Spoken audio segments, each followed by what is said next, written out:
నమస్తే. ప్రముఖ న్యాయవాది, క్రియాశీల రాజకీయాల్లో చురుగ్గా పాల్గొంటున్నటువంటి వ్యక్తి, కడప జిల్లాకు చెందిన సుదర్శన్ రెడ్డి గారిని పోలీసులు అన్యాయంగా, అక్రమంగా కేసు పెట్టి అరెస్ట్ చేశారు.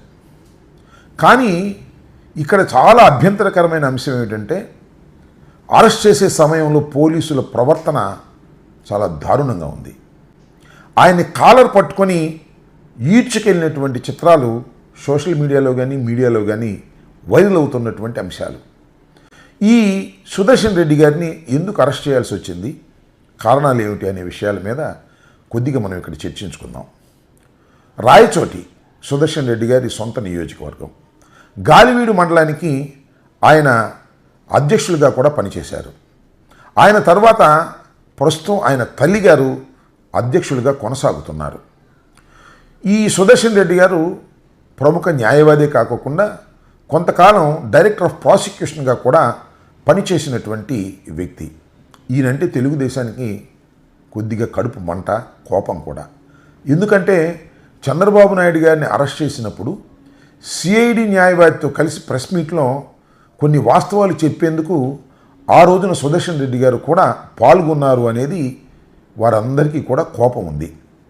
అంతేకాకుండా రాయచోటి నియోజకవర్గంలో చాలా కీలకంగా పనిచేసేటటువంటి వ్యక్తి.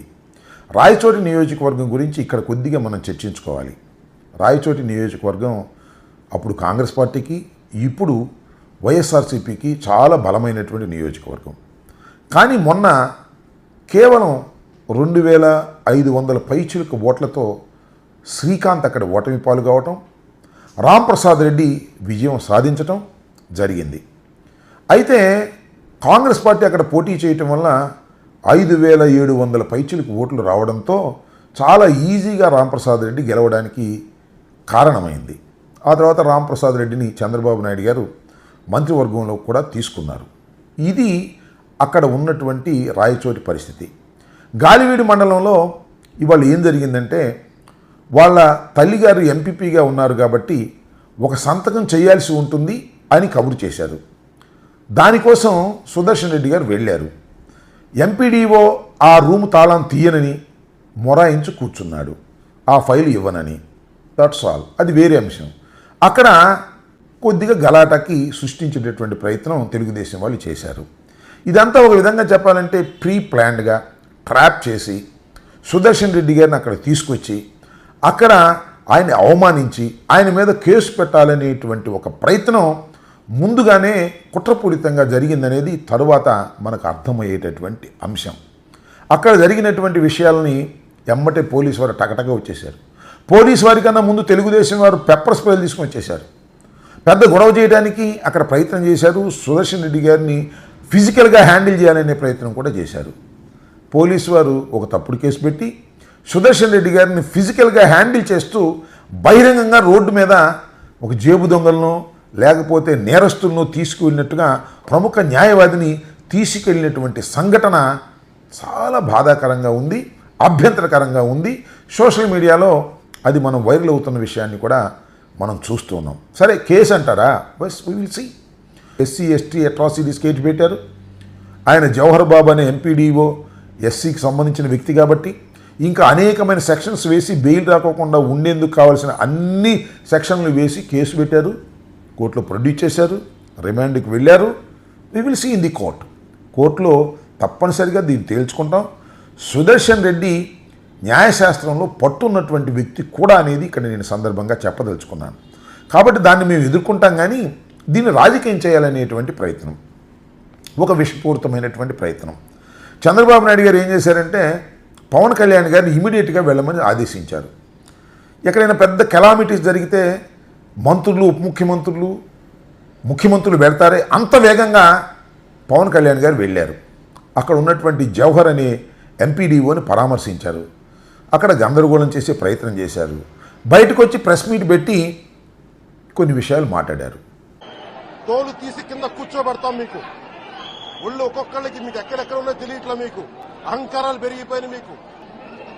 ఈ ప్రభుత్వం చాలా త్రికరణ శుద్ధిగా అందరం కూర్చొని మేము కలిసికట్టుగా ఉన్నాం. ఇక్కడ ఇది కూటమి ప్రభుత్వం, ఇది వైసీపీ ప్రభుత్వం కాదు. ఇది చాలా దారుణంగా ఆయన మాట్లాడినటువంటి విషయాలు కనిపిస్తాయి.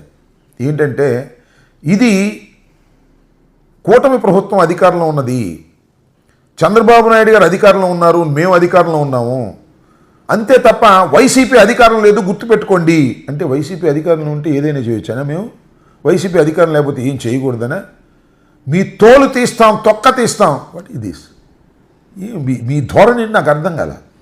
మీరు ఉప ముఖ్యమంత్రి అయ్యారు, బాధ్యత గల పదవిలో ఉన్నారు, తోలు తొక్క తీసేటటువంటి పరిస్థితుల్లో ఇవాళ రాజకీయాలు ఉన్నాయా, వ్యవస్థలు అంగీకరిస్తాయా తెలుసుకోవాలని మనవి చేస్తున్నా. అంతేకాదు మీరు ఇంకొక సిగ్గుపడాల్సిన అంశం కూడా ఉంది. ఎంపీడీఓ మీద దాడి చేస్తే తోలు తొక్క తీస్తాము, అధికారుల మీద దాడి చేస్తే తోలు తొక్క తీస్తాము అని మీరు మాట్లాడుతున్నారు. కానీ కాకినాడలో పంతం నానాజీ ఒక ఎస్సీ డాక్టర్ మీద దౌర్జన్యం చేసి కొట్టి ఏం తొక్క తీశారు, ఏమి తోలు తీశారు? ఒక ప్రాయచిత్త దీక్ష అని పెట్టి కాంప్రమైజ్ చేసి కేసు కూడా లేకోకుండా చేసినటువంటి సందర్భం మర్చిపోయి వ్యవహరిస్తున్నారా అని నేను అడుగుతా ఉన్నా. అఫ్కోర్స్ చంద్రబాబు నాయుడు గారు వెళ్ళమంటే మీరు వెళ్తారు, ఎందుకంటే దానికి సిద్ధపడిపోయారు. చంద్రబాబు నాయుడు గారే జీవితం ఉన్నంతకాలం, జీవించినంతకాలం ఆయనే ముఖ్యమంత్రి కావాలని మీరు కోరుకుంటున్నారంటే ఆయన ఏం చెప్తే అది చేయడానికి మీరు సిద్ధంగా ఉన్నారనేది ప్రజలకు అర్థమైపోతుంది. మీరు చంద్రబాబు నాయుడు గారు వెళ్ళమన్నారు కదా అని చెప్పేసి సొంత తెలివితేటలు లేకుండా ఒక చిన్న సంఘటనకు వెళ్ళి గందరగోళం చేసేటటువంటి ప్రయత్నం చేసి మీ స్థాయిని మీరు తగ్గించుకుంటున్నారు. అది వేరే అంశం, అది మీ ఇష్టం. ఇక్కడ నేను చెప్పదలుచుకున్నది ఏమిటంటే ఒక చిన్న సంఘటనని రాజకీయం చేసి రాజకీయంగా లబ్ధి పొంది వైఎస్ఆర్ కాంగ్రెస్ పార్టీకి అండగా న్యాయపరంగా సహాయం చేస్తున్నటువంటి సుదర్శన్ రెడ్డి గారిని మీద దాడి చేసి ఆయన్ని అణచాలనేటువంటి ప్రయత్నం చేస్తున్నారు. ఈ ప్రయత్నాలు సరైనవి కావు అనేది కూడా ఈ సందర్భంగా నేను మనవి చేస్తున్నాను. రెండో అంశం ఏంటంటే పోలీసు వారు సరే మంత్రులు చెప్తారు, ముఖ్యమంత్రి గారు చెప్తారు, ఉప ముఖ్యమంత్రి గారు చెప్తారు, కానీ చట్టాలు మీకు కూడా తెలిసి ఉండాలా, తెలుసు కూడా. చట్ట ప్రకారం మీరు వ్యవహరించకపోయినట్లయితే మీకు ఎవరైతే చెబుతున్నారో వాళ్ళు రేపు నిలబడరు. అది గుర్తుపెట్టుకోమని మనవి చేస్తున్నా. ఒక కొత్త సాంప్రదాయాన్ని ఇవాళ రాష్ట్రంలో సృష్టించారు. రిటైర్డ్ ఐపీఎస్ ఆఫీసర్లను అరెస్ట్ చేశారు, ఉన్న ఐపీఎస్ ఆఫీసర్ల మీద కేసులు పెట్టారు. రాబోయే కాలంలో ఏం జరుగుతుందో తెలియనటువంటి ఒక అగమ్య గోచరమైన పరిస్థితిని క్రియేట్ చేశారు. నేను ఇక్కడ చెప్పదలుచుకున్నది ఏమిటంటే ఈ కూటమి ప్రభుత్వం 3 నాళ్ల ముచ్చటని చెప్తున్నా. మళ్ళా తిరిగి వైఎస్ఆర్ కాంగ్రెస్ పార్టీ అధికారంలోకి వస్తే వీటన్నిటిని తిరగదోడవలసి ఉంటుందనేది కూడా దయచేసి పోలీసు వారు గమనించాలనే విషయాన్ని ఇక్కడ నేను చెప్పదలుచుకున్నాను. కాబట్టి పోలీసు ప్రవర్తన చాలా అభ్యంతరకరంగా ఉంది. ఒక న్యాయవాది మీద, సీనియర్ న్యాయవాది మీద, డైరెక్టర్ ఆఫ్ ప్రాసిక్యూషన్ చేసినటువంటి వ్యక్తి మీద మీరు ఈ విధంగా ప్రవర్తించడం అనేది ధర్మం కాదు. ఒక్కసారి పోలీసు వారు ఆత్మ పరిశీలన చేసుకోవాలి. సరే పవన్ కళ్యాణ్ గారు ఆత్మ పరిశీలన చేసుకునే దశలో లేరనే విషయం కూడా మాకు తెలుసు. పవన్ కళ్యాణ్ గారు తొక్క తోలు తీస్తానంటే రాజ్యాంగబద్ధంగా ప్రజాస్వామ్యంలో కుదరదనే విషయాన్ని కూడా వారు తెలుసుకోవాలని ఈ సందర్భంగా చెప్పదలుచుకున్నాను. ధన్యవాదాలు. Stay aware, stay bold.